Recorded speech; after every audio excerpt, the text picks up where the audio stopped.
Muito bem, 8 horas e, e a hora de webinar de recuperação judicial. Agradecemos aí a todos os presentes. Esse é o terceiro webinar da série Recuperação Judicial e um tema, conforme o próprio Pandeló comentou, um dos mais importantes e é muito relativo todo esse processo de avaliação de empresas, né? Discutindo aqui com o Pandeló, uma coisa que me chamou bem a atenção, né, Pandeló? Avaliação de empresas é algo que não é subjetivo, mas sim é complexo, né? E a missão do professor Pandeló é tentar desvendar um pouquinho sobre todo esse cenário, algumas possibilidades, né?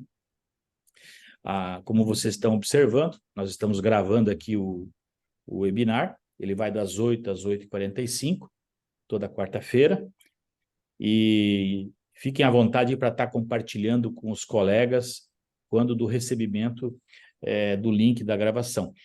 Foi enviado nessa semana o artigo que nós tínhamos nos comprometido do webinar passado. É importante que vocês façam as suas respectivas inscrições no link lá do site. Então, logo eu termino aqui, eu já vou reforçar aqui para vocês no chat, tá? O link de inscrição. E assim, vocês vão recebendo de forma muito rápida os links das gravações e, eventualmente, os materiais complementares. Professor Domingos Pandeló, é contigo, meu jovem.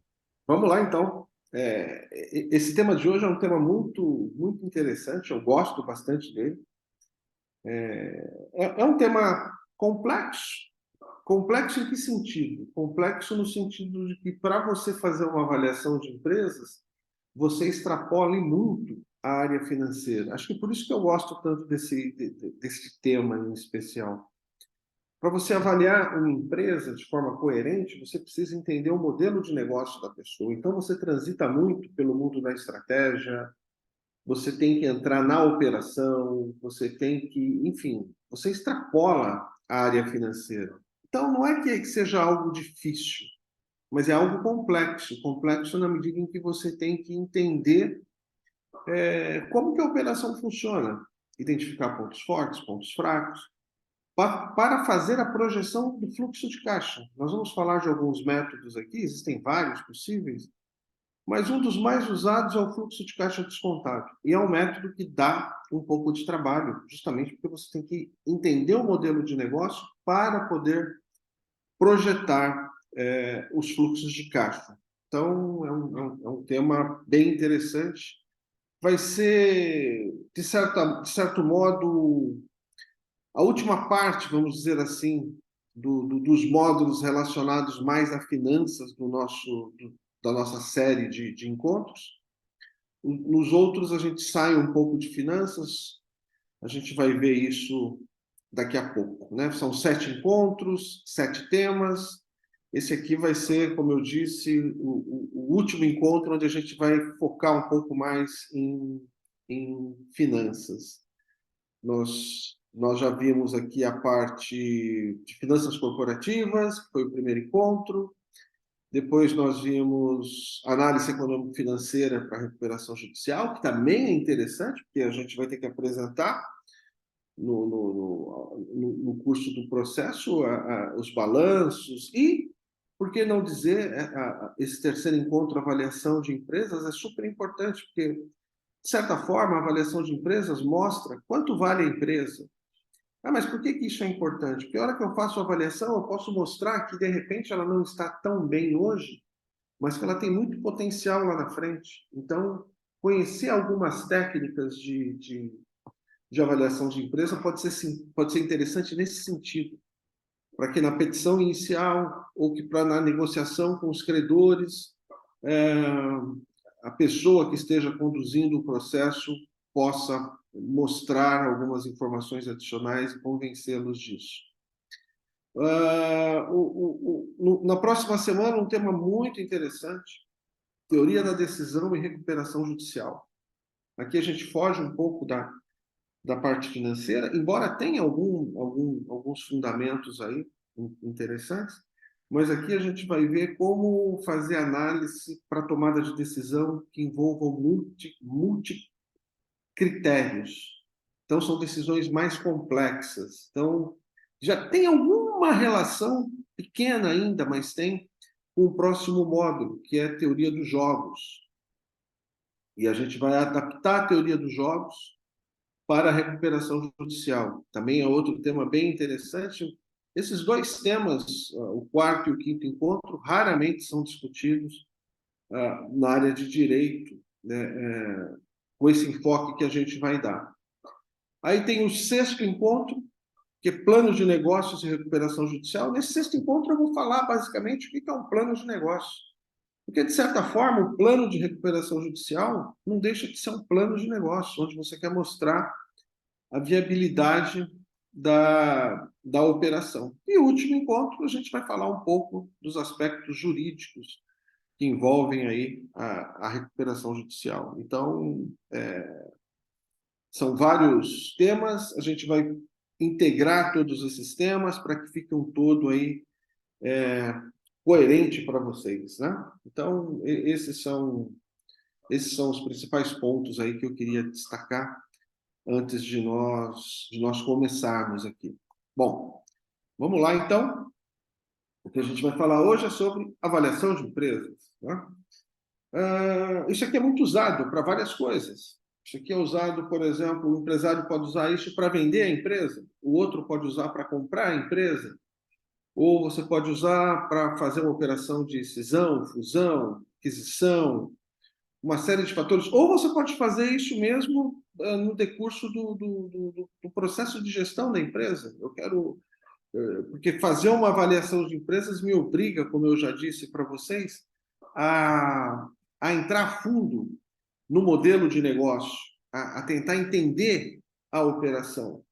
E como eu falei, os aspectos envolvidos são múltiplos. Múltiplos no sentido que você tem que entender a operação, você tem que entender a estrutura financeira da empresa, você vai calcular uma série de indicadores da empresa, e aí você tem que ver como que a empresa está inserida no mercado. Tudo aquilo que nós falamos nos outros módulos, aqui vão ser extremamente importantes, né? Então, é isso que a gente vai discutir um pouco, os principais aspectos envolvidos numa operação de avaliação de empresas. Parte mais difícil de se fazer, projeção de fluxo de caixa. Se a gente for trabalhar com o modelo de fluxo de caixa descontado, a projeção do fluxo de caixa é extremamente importante. E o que é a projeção do fluxo de caixa? Nós falamos rapidamente no primeiro encontro, mas a projeção de fluxo de caixa nada mais é do que pegar toda a empresa e projetar o balanço da empresa, projetar a demonstração de resultados da empresa, de forma muito simples, projetar as entradas e saídas de caixa da empresa. Por que isso é difícil? Porque envolve o futuro. E para a projeção ser bem feita, para a projeção ser boa, eu tenho que conseguir entender o modelo de negócio da empresa. Eu tenho que conseguir entender quais são, por exemplo, as variáveis macroeconômicas que impactam o modelo de negócio da empresa.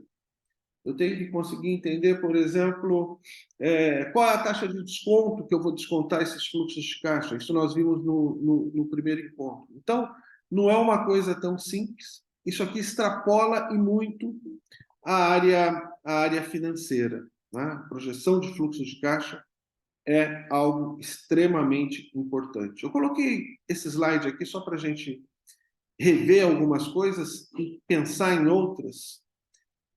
A projeção de fluxo de caixa é muito importante, é um aspecto extremamente complexo, extremamente complexo.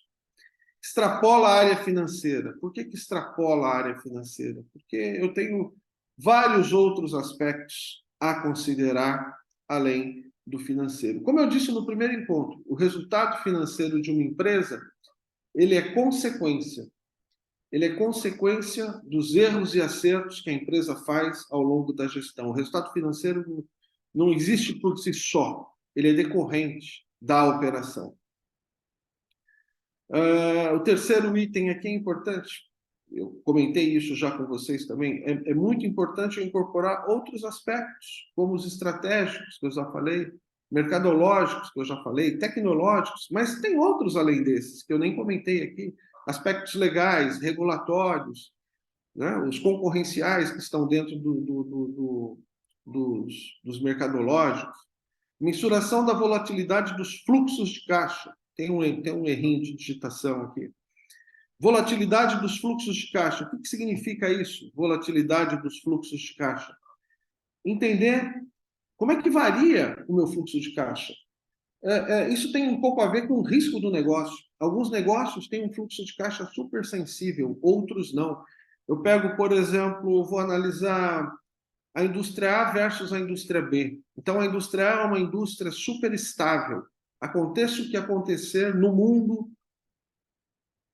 o meu fluxo de caixa é relativamente estável, as minhas vendas são relativamente constantes.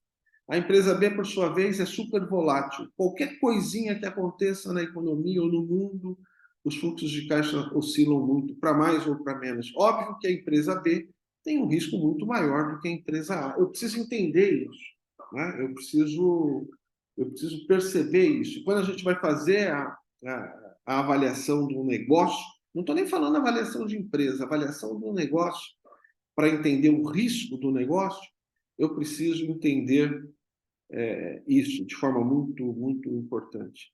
Identificação dos drivers. Aqui é bem interessante, aqui para entender isso, a gente tem que falar um pouco de estratégia de novo. O que são os drivers do setor? São os geradores de valor. O que faz com que eu seja mais competitivo naquele setor? E aí a gente tem que entrar um pouco em estratégia. Tem um modelo de estratégia muito legal chamado RBV, Research Based View.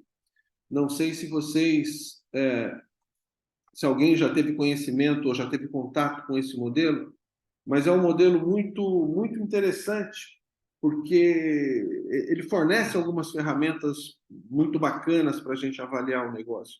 Basicamente, o que esse modelo fala é da importância de você identificar quais são os drivers do seu setor. Drivers no sentido de geradores de valor.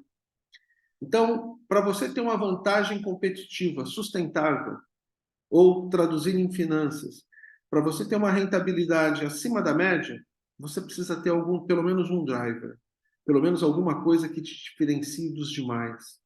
E essa alguma coisa tem que ser algo raro, algo de difícil imitação, e algo que você vai cuidar muito bem e trabalhar muito bem para justamente ter garantido esse retorno acima da média. Então, essa vantagem competitiva não vem do nada. Ah, mas o que pode ser um driver? Qualquer coisa. Pode ser, por exemplo, a localização. De repente, você é uma indústria extrativista que tem um produto com baixo valor agregado e que o frete é algo super importante na composição do preço final, e você deu a sorte de nascer do lado do seu mercado consumidor. Pronto, você tem um driver aí natural, você nasceu do lado do seu mercado consumidor. Ou o driver pode ser o modelo de gestão de pessoas que você tem na tua empresa, que é totalmente diferente e que faz com que o seu negócio flua de forma muito mais forte. Eu vou falar no final aqui, num dos últimos slides, eu vou falar sobre avaliação de intangíveis. E eu comentei rapidamente no encontro passado e vou retomar hoje de novo, porque é importante para avaliação. E aí eu vou mostrar o modelo de avaliação de capital intelectual. E aí eu vou falar um pouco mais dos drivers. Mas o driver pode ser, por exemplo, o processo que a empresa tem. E veja, para ser algo que garanta uma rentabilidade acima da média, tem que ser. O concorrente tem que olhar aquilo e falar, pô, esse cara faz diferente, mas eu não consigo fazer igual. Porque se for algo de fácil imitação, você não vai ter uma vantagem competitiva sustentável. Você vai ter, no máximo, uma vantagem competitiva por algum momento ali. Mas os concorrentes vão olhar e vão falar assim, isso eu consigo fazer. Então, eu vou fazer e também vou entrar, vou surfar essa onda. Tá? Bom, esse slide eu comentei também no primeiro módulo. mas ele é muito interessante. Esse slide é do livro do Weston e Brigham, Fundamentos de Administração Financeira. É um livro muito bom de finanças, para quem tiver interesse em se aprofundar. O nome do livro é Fundamentos, né? Mas ele deve ter umas 2.000 páginas. É um livro bem completo, é usado aí em MBAs do mundo inteiro. Esse aqui é um modelo muito interessante. Por que eu acho um modelo muito interessante? Se vocês olharem aqui no último quadrinho, aqui mais à direita da tela de vocês, embaixo, no canto inferior, vocês vão ver preço das ações. Isso aqui é o resumo de uma avaliação de empresas, do valuation. Se vocês olharem aqui no último quadrinho, à direita, na parte inferior, preço das ações. Preço das ações é o valor de uma empresa que tem ações em bolsa. Se não tiver ação em bolsa, vai ser o preço das cotas, o valor de mercado das cotas. Agora, olha que interessante. O que esse slide mostra? Ele mostra que o preço da ação, o valor da empresa, a empresa tem ações em bolsa, né, nesse caso, nesse exemplo, depende um pouco das condições do mercado de ações. O que ele quer dizer com isso? Que o mercado pode estar otimista demais, e aí vai valorar a empresa um pouco acima do que ela vale, porque está otimista demais, ou pode estar pessimista demais, está numa depressão, e vai valorar a empresa aquém do valor real dela. Isso pode acontecer, uma empresa que tem ação em bolsa, nem sempre ela vai estar no preço justo, vai ficar oscilando o tempo inteiro em função de uma série de fatores que a gente não vai discutir aqui nesse momento. Mas isso é importante, por quê? Preço da ação, valor da empresa. Da onde vem o valor da empresa? Olha que interessante. Olhem no quadro agora à esquerda do preço da ação. Ele vai falar o seguinte, olha, o valor da empresa vem... Olha o item 2 e o item 3. Fluxo de caixa. A empresa vale em função da capacidade de geração de caixa. Esse é um conceito importante em finanças, a gente já comentou isso. É verdade. Fluxo de caixa. Lembram que eu falei que eu ia falar hoje aqui, quase que o tempo inteiro, em fluxo de caixa descontado? Que é um modelo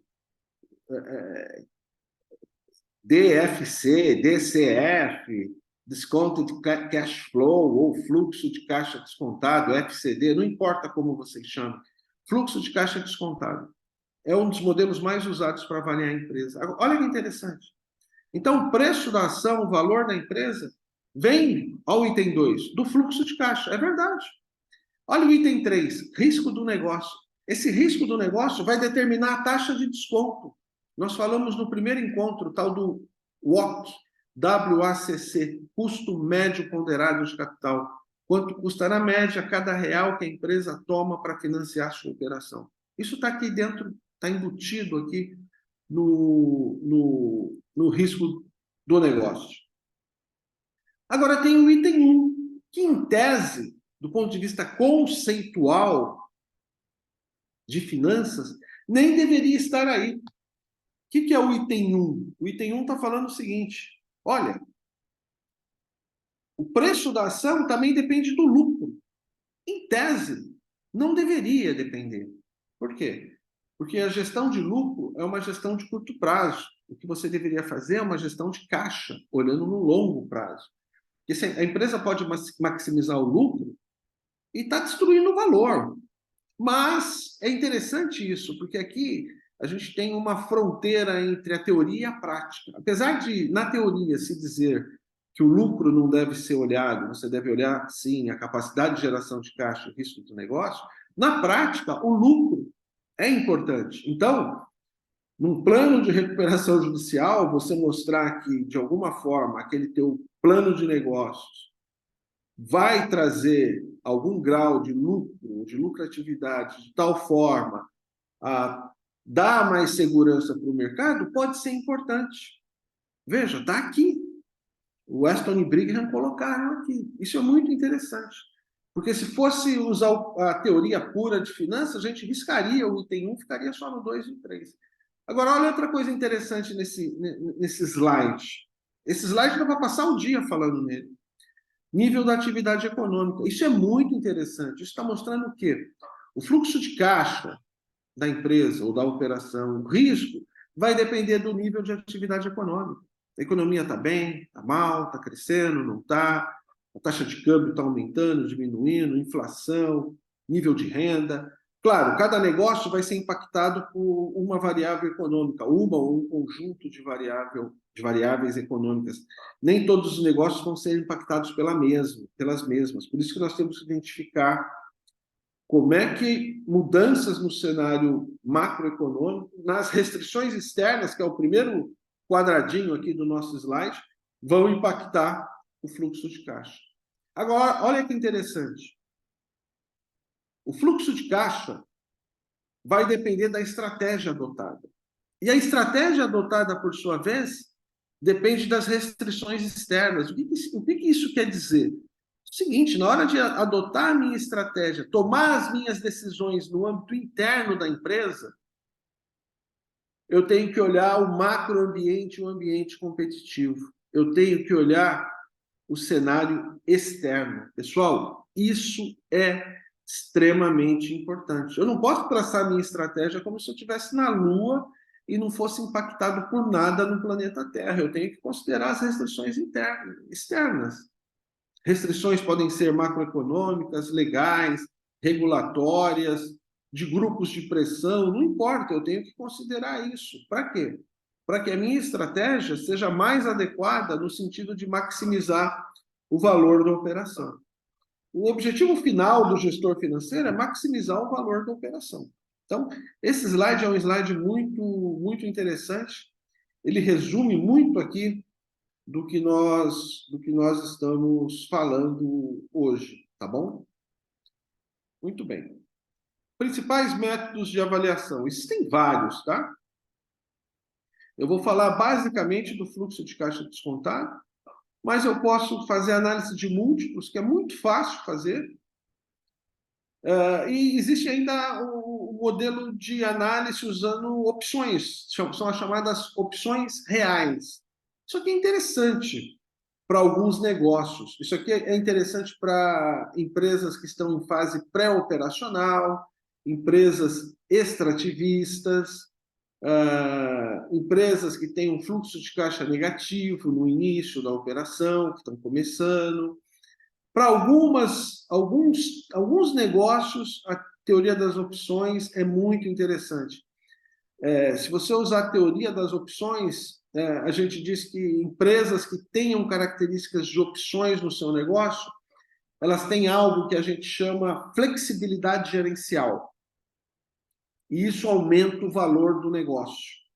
A gente calcula o valor de uma empresa que tem a flexibilidade gerencial embutida no seu negócio, usando o fluxo de caixa descontado de forma normal, aí depois tem uma outra partezinha, mais o valor da flexibilidade gerencial. Só para não ficar sem falar nada, o que seria essa flexibilidade gerencial? Imagina que eu sou uma empresa extrativista. Extrativista. Eu tenho um produto debaixo da terra. O que eu posso fazer? Eu posso extrair esse produto e vender. Só que o preço de mercado está muito baixo. O que significa essa flexibilidade gerencial? Eu posso não extrair agora, segurar um pouco, porque eu tenho uma perspectiva de aumento do preço no próximo ano. Então, eu seguro um ano. Praticamente reduzo a minha produção a um nível muito baixo. Daqui a um ano, quando o preço começar a subir, eu exploro mais. Ah, mas isso tem custo? Tem. Então, isso só é possível quando esses custos fixos forem menores, esses custos fixos que eu vou suportar nesse período, forem menores do que o ganho que eu vou ter. Porque se eu for, por exemplo, uma siderúrgica, de repente meu custo fixo é tão alto que eu não posso segurar minha produção num nível muito baixo por um ano para tentar vender mais o ano que vem. Né? Eu não posso.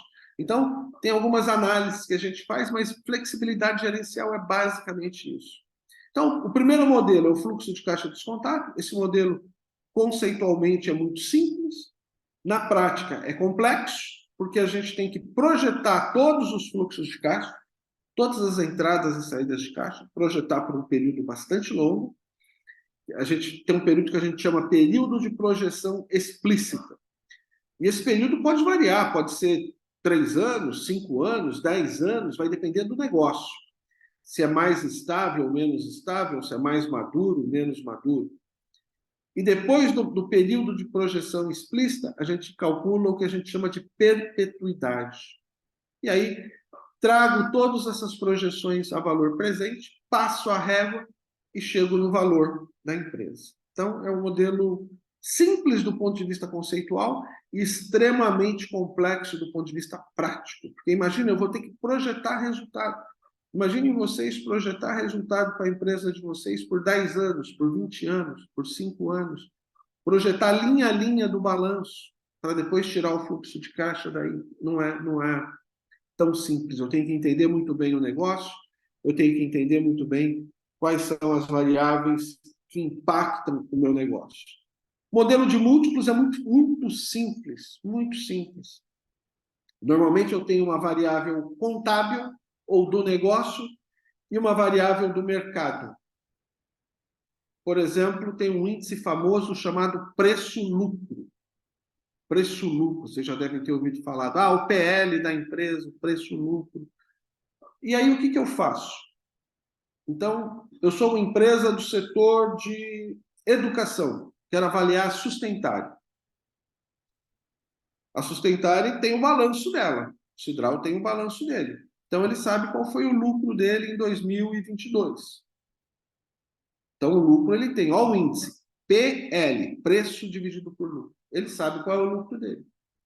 Aí ele vai no mercado e procura qual que é o PL médio do setor de educação. Aí ele fala, o PL médio do setor de educação é 10. Então, preço dividido por lucro, PL, é 10. Aí o Cidral fala, o meu lucro foi 10.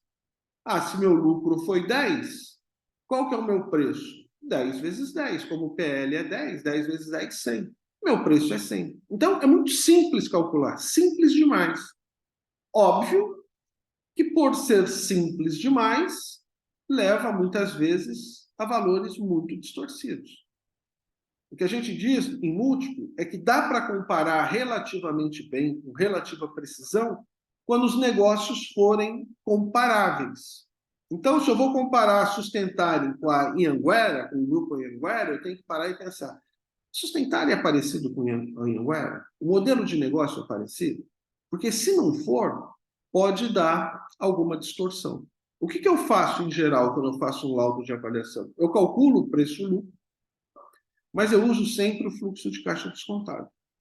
Eu calculo o PL só para olhar no final, depois que eu calcular o fluxo de caixa descontado, se ficou próximo ou muito distante, né? Eu vejo se são comparáveis, se não são, mas eu confio sempre mais nesse aqui, no fluxo de caixa descontado. Por quê? Porque o fluxo de caixa descontado, ele projeta todos os fluxos da empresa. Esse valor terminal aqui é aquilo que eu chamei de perpetuidade. Então, você tem um período de projeção explícita. Depois desse período de projeção explícita, você admite que o teu negócio atingiu a maturidade e vai ficar constante. Esse período é o valor de perpetuidade ou o valor terminal da empresa. Aí você desconta tudo isso a valor presente. Você traz tudo isso para cá. E aí você tem o valor da empresa aqui. Claro que isso pode mudar ao longo do tempo, não é uma ciência exata. Mudaram as condições macroeconômicas, mudaram as condições competitivas, mudou alguma coisa que vai impactar o fluxo de caixa ou a taxa de desconto, vai mudar o valor da empresa. Isso mudaria, em tese, todo dia, né? Todo mês, vai mudar toda hora. Então, não é um valor que você encontra e fala assim, a empresa vale 100. E outra coisa que a gente até comentou, quando eu falei, lembram, quando o Santander comprou o Banespa, por que o Santander pagou um valor que o Itaú e o Unibanco não pagaram? Porque o Santander valia mais. Então, a análise não é só financeira, eu tenho que olhar outras coisas. Por que o Santander valia mais? Porque o Santander estava entrando no mercado brasileiro. Então, para o Santander, tudo era ganho de escala, não ia ter cliente repetido. Ele, entre aspas, ele pagou, entre aspas aí, ele pagou para entrar, né? Então, existem outros aspectos além dos financeiros, né? Mas, basicamente, a definição aqui do fluxo de caixa descontado, o valor da empresa é a soma de todos os fluxos de caixa trazidos ao valor presente, tá? Pressuposto básico é que eu consigo projetar esses fluxos e consigo calcular o valor intrínseco com base nos fundamentos financeiros. Como assim fundamentos financeiros e de mercado? Vamos complementar aqui, porque essa projeção de fluxo de caixa aqui não é só financeira, como eu comentei com vocês, ela tem aí um dedinho muito grande do mercado, né? Alguns inputs que eu tenho aqui: fluxo de caixa, vida útil do ativo, taxa de desconto, daí o nome fluxo de caixa descontado. Em função de tudo isso, eu consigo chegar no valor da empresa, tá? Claro, se nós avaliarmos empresas do mesmo setor, os fundamentos que vão ser usados para projetar o fluxo de caixa vão ser os mesmos, provavelmente. Os conceitos usados para projetar a taxa de desconto vão ser os mesmos, mas essa taxa de desconto aqui vai variar de empresa para empresa. Por quê? Porque isso aqui é um pouco intrínseco à empresa, isso aqui é função do risco da empresa, da estrutura de capital da empresa, tema que nós discutimos aí no primeiro encontro. Caso alguém tenha perdido o primeiro ou o segundo encontro, dá para assistir, acho que está no YouTube da Sustentário. Depois, no final, o Cidral comenta, mas, se eu não me engano, fica no YouTube da Sustentário e vocês conseguem acompanhar, só para ir seguindo a sequência. Essa aqui é a avaliação de múltiplos. Olha que interessante. Dá para comparar laranja com laranja e banana com banana. O problema é se eu for comparar laranja com banana. Então, sempre que a gente for trabalhar com análise de múltiplo, porque é muito simples, preço-lucro. Para o setor de educação, outra coisa que se usa, preço por número de alunos. Então, você vai avaliar uma empresa de educação, você fala: quantos alunos você tem? Eu tenho tantos alunos. Cada aluno é R$1.000. Então, R$1.000 vezes 100 alunos, R$1.000 vezes 1.000 alunos, R$1.000 vezes 1 milhão de alunos, tá? Preço vezes número de alunos. Vejam, sempre eu tenho um valor de mercado, nesse caso aqui, preço, e um valor contábil ou operacional do negócio, número de alunos. Ou aquele outro exemplo que eu dei, preço-lucro. Então, é muito simples fazer análise por múltiplo. Nós temos muitos múltiplos, você pode criar um múltiplo específico para a sua avaliação, não tem problema nenhum. E a gente consegue comparar, ajuda muito. Eu, por exemplo, eu tenho os múltiplos médios de todos os setores e subsetores, eu tenho isso separado. Isso me ajuda bastante. Eu fiz um laudo de avaliação uma vez para uma empresa de vinho. Aí eu fui lá, quais são os múltiplos das empresas de vinho? Mas é o que? É uma fábrica? É um comércio de vinho? E aí você tem múltiplos para todos os setores. Isso ajuda, mas é uma análise relativamente simples. Por ser relativamente simples, não está entrando no detalhe e acaba sendo um pouco menos imprecisa. A análise mais precisa sempre vai ser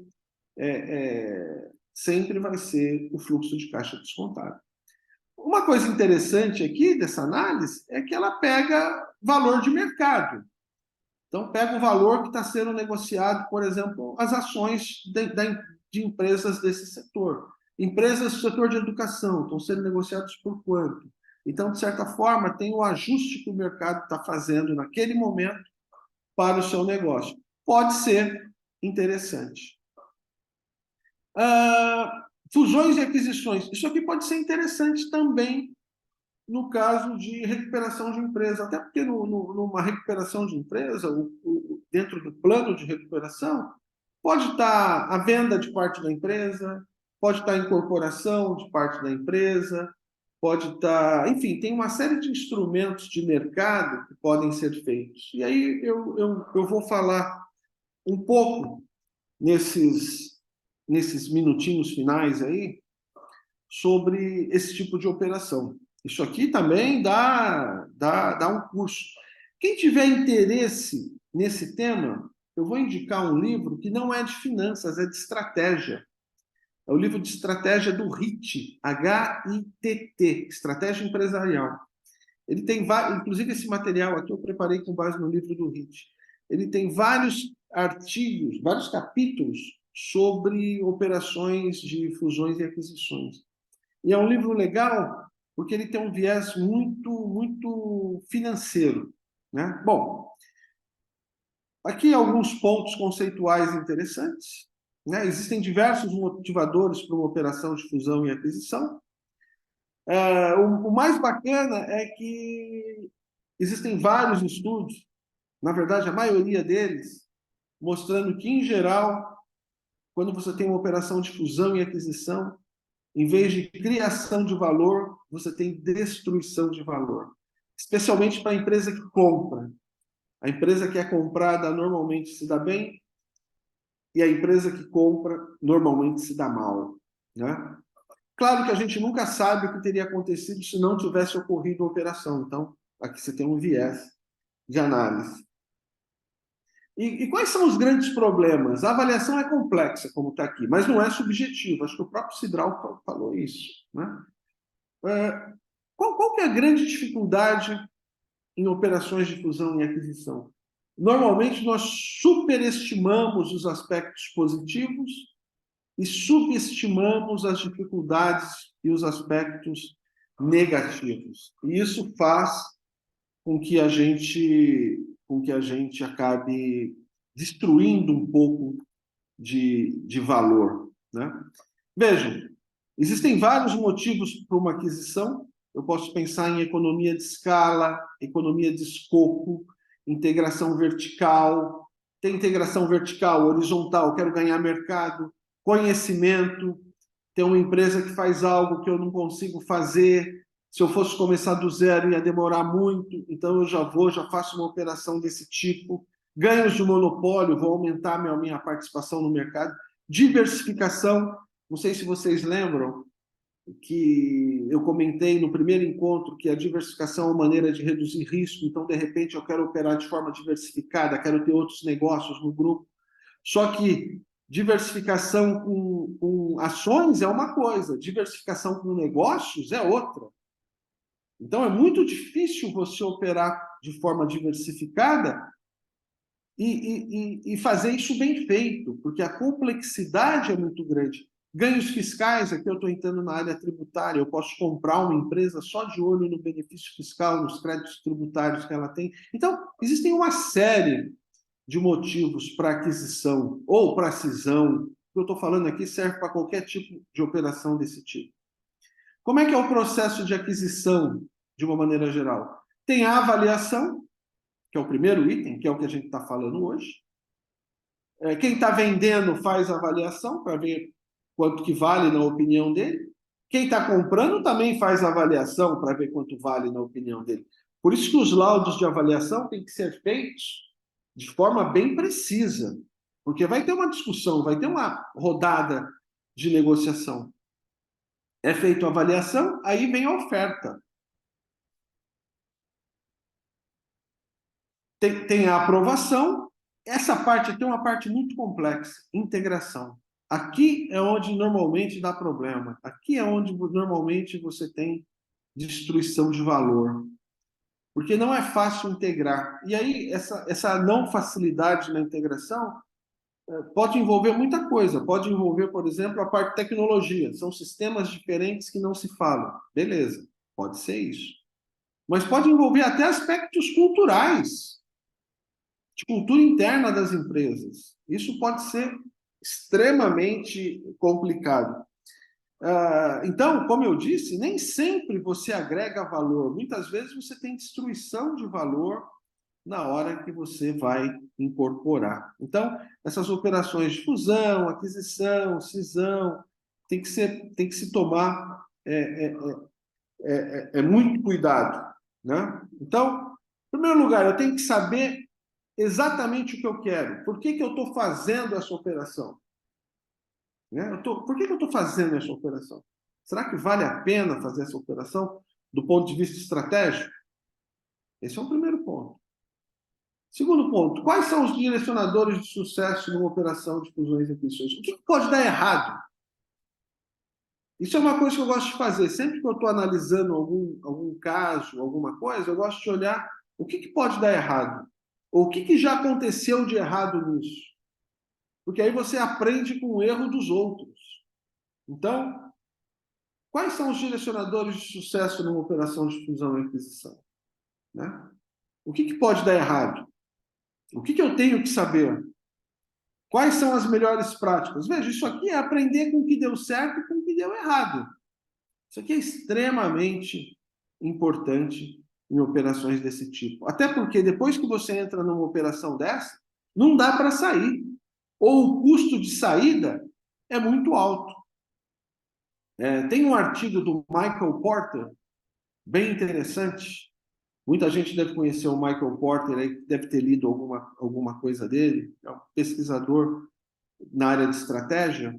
Tem inclusive o modelo do Porter, as 5 forças, já deve ter ouvido falar. E o Michael Porter tem vários estudos mostrando que a maior parte das operações de fusão, aquisição, cisão, operações em geral desse tipo, destroem valor em vez de agregar valor. Então, é algo importante para se pensar. Aqui eu coloquei alguns aspectos só. Aspectos cultural, a cultura, a integração, a marca, como trabalhar. São 2 marcas diferentes, como é que eu faço? De repente, eu empresa A, estou comprando a empresa B, mas a empresa B tem uma marca mais forte que a minha. Putz, e aí, o que eu faço? O que eu faço? Como é que eu vou fazer isso?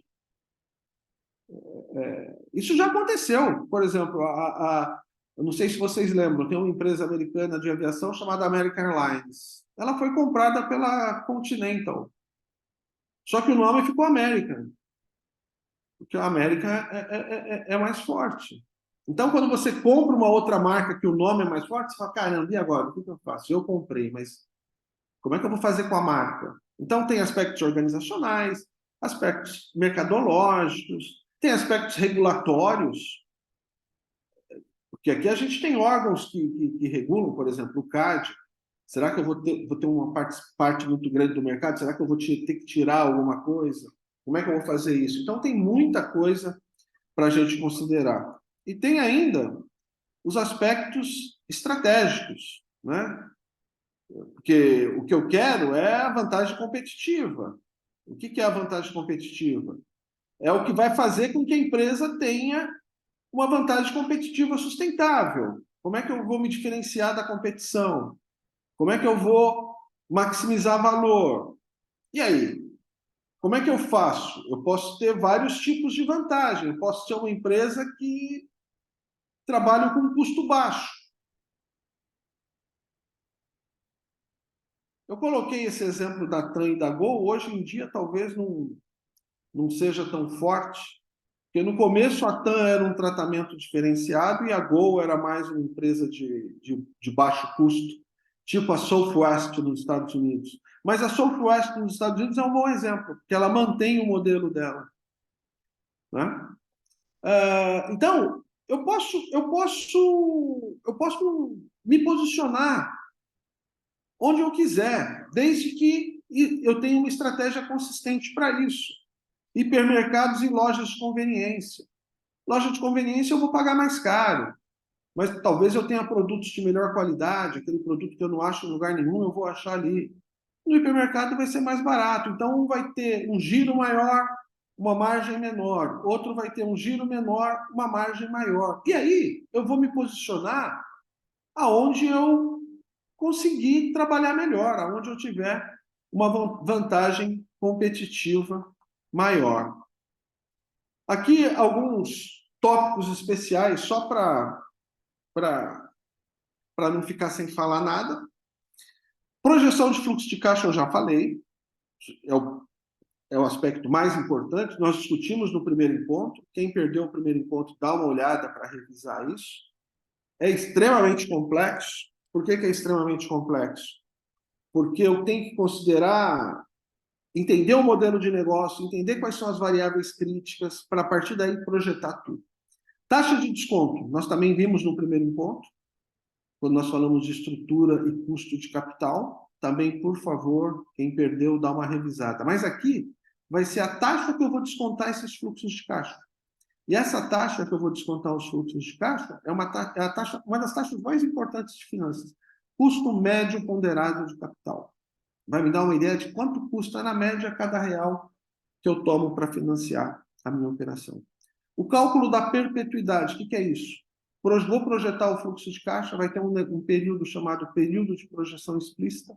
A partir de um certo momento, eu paro de projetar e assumo que o meu negócio estabilizou.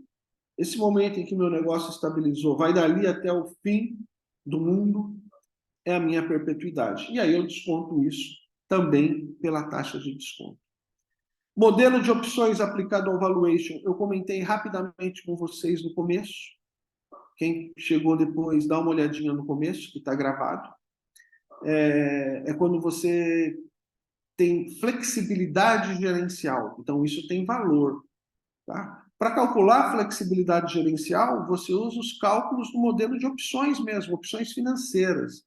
É algo um pouco mais complexo, mas hoje em dia existem planilhas que fazem isso com relativa facilidade.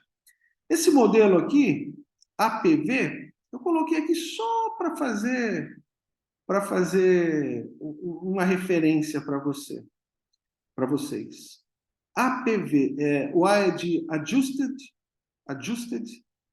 Present Value. Tem o VPL, não tem? Valor presente líquido? Esse aqui é um valor presente líquido ajustado. Adjusted está em inglês, tá? Adjusted Present Value. Qual que é a diferença do APV para o VPL?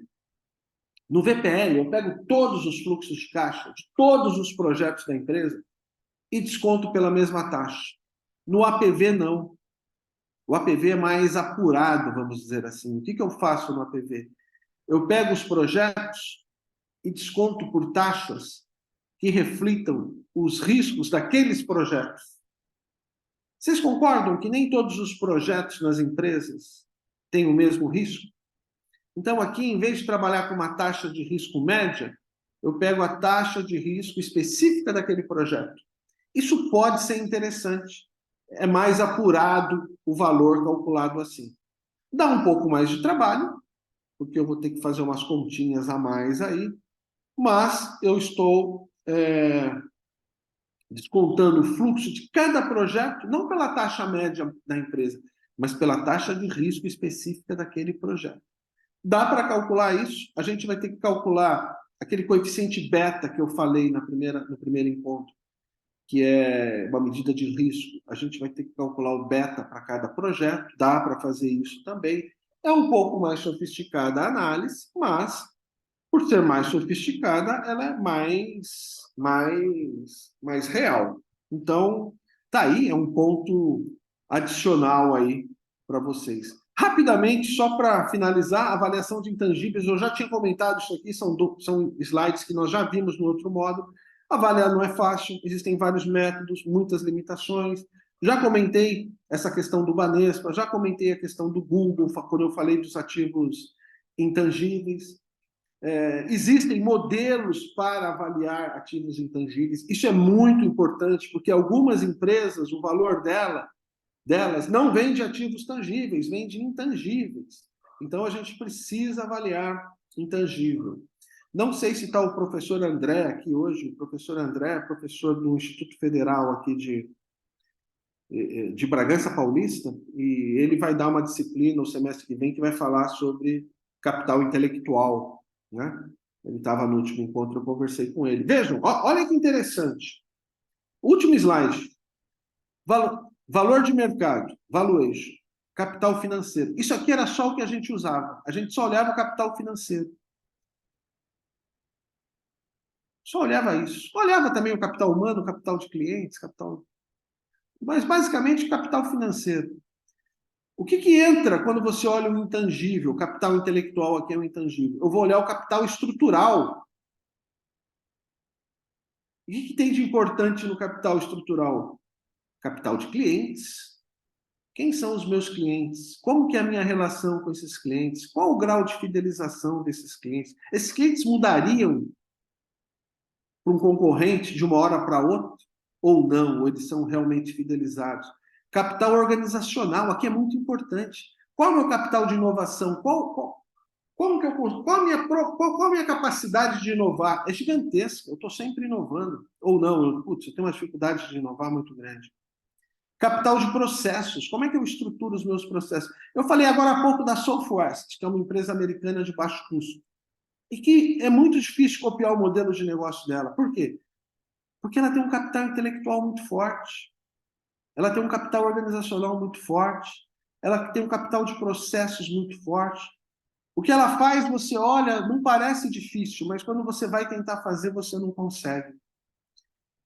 Então, pessoal, esses eram os principais tópicos. Eu acho até que eu passei 5 minutos em relação ao previsto. Peço desculpas aí por ter tomado aí 5 minutos a mais do tempo de vocês. É que era bastante coisa e o tema é realmente muito, muito importante. E, de novo, quem perdeu algum encontro ao vivo, eles estão gravados. O Cidral, o Cidral, eu vou pedir até para o Cidral, por favor, falar onde eles podem assistir, Cidral, quem perdeu. E obrigado aí por todos aí. Desculpa tomar aí uns minutinhos a mais de vocês. Um abraço. Maravilha, Pandeló, tranquilo. Eu já digitei ali, a equipe já digitou no chat os 2 links dos 2 webinars. Então, as pessoas que porventura não tenham se cadastrado lá no site, também já digitei o link ali para vocês se cadastrarem. E, além do que, os 2 links dos 2 webinars já estão aí no chat. Então, entendo que a gente cumpriu a nossa agenda. Próxima quarta-feira temos mais webinars de recuperação judicial. Meu muito obrigado aí a todos os presentes. E, Pandeló, um especial agradecimento a você aí pelo conteúdo que você está nos trazendo, tá? Um abraço. Valeu. Semana que vem é teoria da decisão, hein? Ó, Aplicada à recuperação judicial. Eu vou falar da teoria da decisão no âmbito jurídico e vou falar da teoria de decisão usando métodos de análise multicritério. Isso pode ser aplicado para qualquer coisa, para tomar decisão, por exemplo, de mudança de emprego, de compra de carro. É muito legal isso aí. Não percam. Um abraço. Tchau, pessoal. Valeu, abraço. obrigada.